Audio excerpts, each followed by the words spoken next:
coming, or person, I'm so sorry. Next performer coming to the stage, Rizzo. I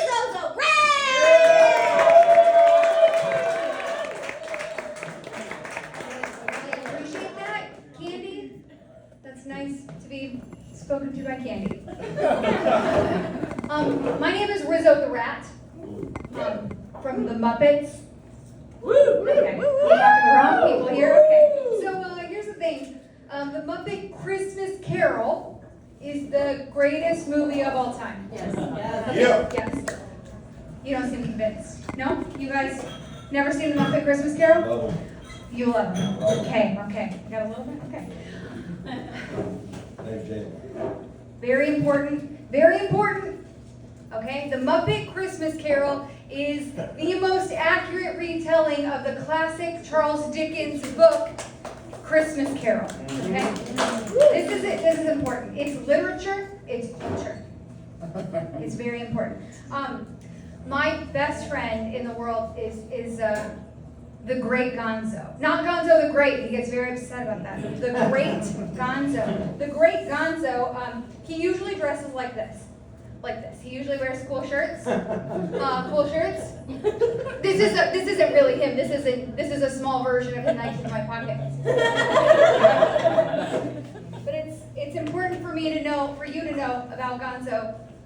He dressed like this for the Muppet Christmas Carol. Okay. Yeah. This is a classy friend. So Gonzo the Great. He became Charles Dickens. He didn't just learn the lines. This man, this creature, took it to 11, right?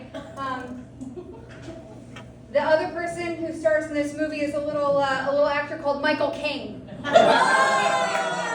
Michael Caine. He's British.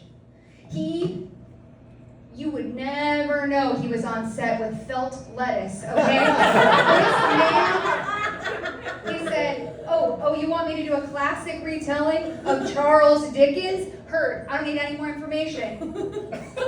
That's Bossywick's Chicken Factory. He said with a straight face. He was there. Michael Caine. He's very important, okay? Michael Caine is Scrooge. You guys know about Scrooge? Heard of Scrooge? Yeah. Scrooge, capitalist. Okay? He has all the money and he's hoarding it from his people, like Bob Cratchit, played by me, Kermit the Frog. Okay, Kermit the Frog. He's usually top billing, but Michael Caine got it this time. It's fine. Kermit's really good at sharing the credit. He's a good guy. Okay, Kermit the Frog. He plays Bob Cratchit. You guys know Bob Cratchit? Bob has a lot going on, okay? Because Bob has Michael. Oh no.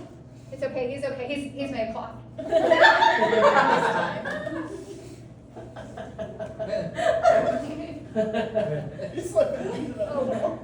He's laying down. Okay, Bob Cratchit has a tiny son. First, he has a wife with a big personality. Yeah. Miss Piggy, okay? She plays Emily Cratchit. They have many children. They make it easy for us. The girls are pigs, the boys are frogs. We don't have to think when frogs and pigs get together, okay? And then Tiny Tim, played by Robin, Kermit's actual nephew. Okay, keeping the family nepotism for it. Tiny Tim, he's there too, and he old Mr. Scrooge here, he thinks, oh, I have all the money and you don't, ha ha ha, I hope you die. Literally, he says, well, if they're gonna die, they better do it and decrease the surplus population. Oh. That's shots fired, okay? So we have Scrooge, and then he doesn't even know that Tiny Tim exists because he doesn't care about his employees. Do you guys care about your employees? Yeah. You guys? Yes. Care about your employees? Okay, I was gonna say capitalism. Okay, so Scrooge, he's a bad guy. He gets visited by his old business partners, Marley and Marley. Okay, in the original Dickens book, there's one Marley brother, and his name is Jacob. Thank you. Wow. Okay, and we have some English majors over here. And in the Muppet world, these two guys go together. There's Statler and Waldorf. Okay, they usually heckling. You've heard of them? They're always like, "You suck! Don't do stand up." You know, that's like their thing. But they decided that they were gonna have them be a pair, and so they named the other one Robert Marley. And so that's a funny joke if you get it. And so they haunt Scrooge, and they say, "In life, Scrooge, we forged these chains." And then he's like, "I think you're a bit of gravy," and then he goes back to sleep. Scrooge, he's like, I don't care. And then the creepiest Muppet that's ever happened is this little girl. Yes. She's the ghost of Christmas Past. I don't even know what she's from. I love the Muppet. I am a Muppet. I don't know who this girl is, okay? Anyway, she's like, "Come with me, I'm gonna show you your past." And then shows Scrooge all of the saddest things that have ever happened to him, including his parents dying. Oh. Very sad. And then the leadership at the Walt Disney Corporation decided that they would remove the song that is critical to understanding the backstory of Scrooge and the emotional arc that Belle sings. I'm just saying, watch the extended features because you are gonna. Okay. That's it. So Scrooge is like, that's kind of messed up. I feel sad, and so he goes home and cries, as we all do. And then the ghost of Christmas Present, he says, "Come in and know me better, man," which is a weird thing to say on a Tinder date, so don't do it. And he takes him on adventures to see Christmas Present, and that's where old Mr. Scrooge finds out that his nephew thinks he's a dick, because he is.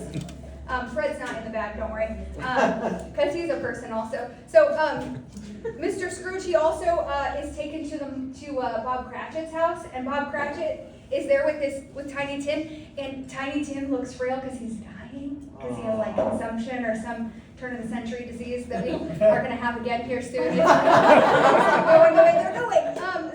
So we have Mr. Scrooge, and he learns about Tiny Tim, and he says to the ghost of Christmas Present, he says, Is Tiny Tim gonna make it? And he says, "I deal with the present. That's a question for the future. But in the future, I see a crutch leaning against the hearth with no one to claim it." Tiny Tim's gonna die, you guys. That's so sad.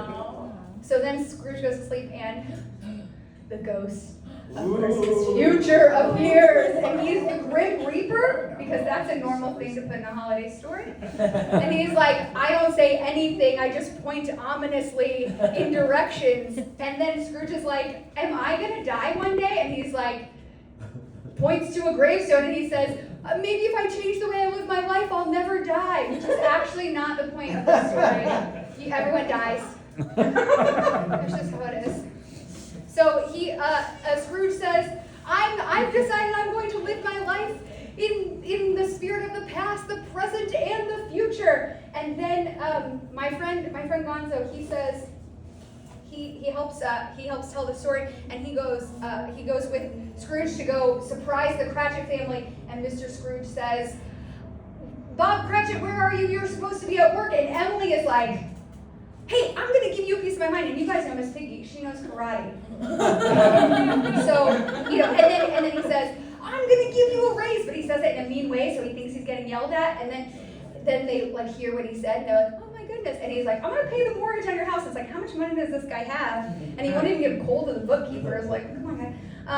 So he decides that he's going to be a good person, and then he decides that he's going to be like a second father to Tiny Tim. And the best line reading that's ever happened in any movie ever is when Ebenezer Scrooge said, or when Gonzo the Great says, "And Tiny Tim, who did not die," that's important. It's a very important moment. It's the emotional crux of the story, and it's direct from Charles Dickens. So I just want to say the Muppet Christmas Carol, if you haven't seen it, it's on Disney Plus. I also own it digitally. I'm happy to share my passwords. Everybody who needs it, okay? It's very important that you see this. I need you to know that it's not just a Christmas movie, because capitalism is bad all year round.